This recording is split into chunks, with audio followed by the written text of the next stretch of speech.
Body shaming ഉൾപ്പെടെ കാണാൻ കോലില്ല അല്ലെങ്കിൽ അത് ഇത് എന്നൊക്കെ പറഞ്ഞ് വിഷമിപ്പിക്കുന്ന തരത്തിലുള്ളത്.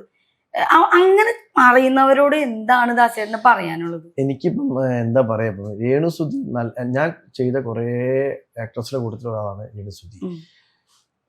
അത് എനിക്ക് ഭയങ്കര വിഷമാട്ടോ. എന്താ വെച്ചാൽ പല്ലി പോലെ വെച്ച പോലെ ഒരു, പക്ഷെ അവള് പെണ്ണ് അലാണ് പെണ്ണായതാണോ എന്താ വെച്ചാല് എന്നെ സംബന്ധിച്ച് എനിക്ക് ഭയങ്കര വിഷമാണ്.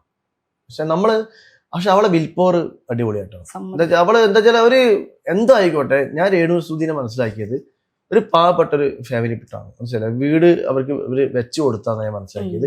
അവര് ജീവിതത്തിൽ കുറെ കഷ്ടപ്പാട് അനുഭവിച്ച ആൾക്കാർ. ഇപ്പം അവള് നാടകത്തിൽ അഭിനയിക്കുന്നുണ്ട്, ഉദ്ഘാടനത്തിന് പോകുന്നുണ്ട്, ഷോർട്ട് ഫിലിം ചെയ്യുന്നുണ്ട്. അതിനെ കൊണ്ട് കിട്ടുന്ന വരുമാനം കൊണ്ടാണ് അവള് ജീവിക്കുന്നത്. അതെനിക്ക് നല്ലോണം അറിയാം.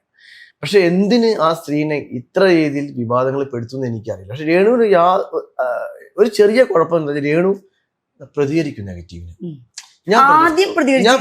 ഞാൻ പ്രതികരിക്കില്ല, പക്ഷെ രേണു പ്രതികരിക്കും. അത് ഓരോരുത്തരും സ്വന്തമായ ഒരു ഐഡന്റിറ്റിയാണ്. ഇപ്പം പൊന്നൂസിൽ പ്രതികരിക്കുക, എനിക്ക് പ്രതികരിക്കാൻ പാടില്ല ഞാൻ ഒരിക്കലും പറയില്ല. അത് അവരൊരു പേഴ്സണൽ കാര്യമാണ്.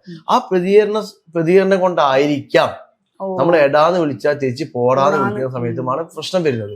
അതുകൊണ്ടായിരിക്കാം പിന്നെ ആൾക്കാർക്ക് ഒരു പ്രൊവോക്കേഷൻ വരുന്നത്. രേണുവിന് സൈ വിട്ടോണ്ടായിരിക്കാം. പ്രതികരിച്ചിരുന്നില്ല.